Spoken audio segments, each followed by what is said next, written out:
All right, so now I want to talk about the effects of subsidies, having just done effects of taxation back down here, which looks like a horrendous graph when you look back at it, but obviously we built it up step by step, shifting the supply, looking at what was happening to government spending, looking at the changes in prices, changes in surplus. So it's a few different steps that lead to this horrendous looking graph, and it's less bad than you think. Just to have a quick look at price and quantity again, and this time we're going to do a subsidy. So if I've got a supply curve here, a subsidy might be the government saying we are going to give money every time a good is sold. So one way of thinking about that is they're going to reduce the price of each good. So they're shifting down the supply curve in terms of price. Pardon me. So supply curve shifts out or it shifts down in the price axis. And so what's going to happen? What's going to happen here is the price used to be here, and now it's out here. So how much are different people benefiting? Well, the producer is getting all the way up here because this gap is how much the government's paying. So the producer's getting this.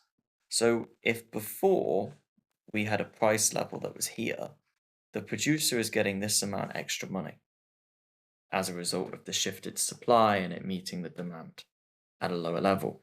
And the consumer is benefiting from this amount because that's how much the price has gone down by, right? The price has gone down from our initial equilibrium to our second equilibrium. So this gap then represents the benefit to the consumer, and this gap represents the benefit to the producer, because this is the new price that the producer is getting once you kept counting the money that the government is paying. And that's that really. This is the incident of taxation to the of the subsidy to the consumer, and this is the incident to the producer, because that's the extra money that the producer gets for every unit sold, and this is the reduction in price that the consumer gets as a result for every quantity sold. Now, the benefit here is the consumer's very happy because the consumer suddenly has all this extra surplus. It's all the way out there. They're selling more and at a lower price. So before, they're paying a higher price so that they didn't have this little trapezium here. They missed out on that. Now they do. The producer's also happy. I'm going to rub out the green for a second. The producer is also happy because they are selling loads more. So they're selling up here. I wanted to change. They're selling up here, because of all the money that the government's spending them. So before they had this surplus because they were selling at this quantity and at that price.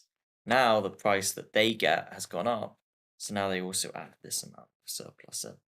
But the government is spending a lot of money in order to do this. The government is spending this amount of money in subsidy for every good sold, and it's spending it for this amount of goods because this is the new quantity that we're trading at. And so therefore, the government has to cover all of this price in order to achieve that subsidy. So governments will generally only do that if they think there's actually a good reason that people should be buying more of this good. That maybe it's better for people than they realize, which would be a merit good. Or maybe they think it's really good, really positive external effects. So it's got positive externalities. So maybe it would help to do that because it does cost government money to do that. It's going to need to raise that money from taxes, which have deadweight losses. As we saw here, the red is the missed welfare from a tax. And also, the amount by which surplus has increased is less than the amount of money the government's spending. So they won't do it unless they have like a good reason to do it, or at least they have what they think is a good reason to do it. But yeah, this is the effect of a subsidy and how much money it actually translates to extra money to the producer, to the seller, and how much extra money the consumer gets to keep for each amount sold. And so that's incidence of subsidy. And that's that.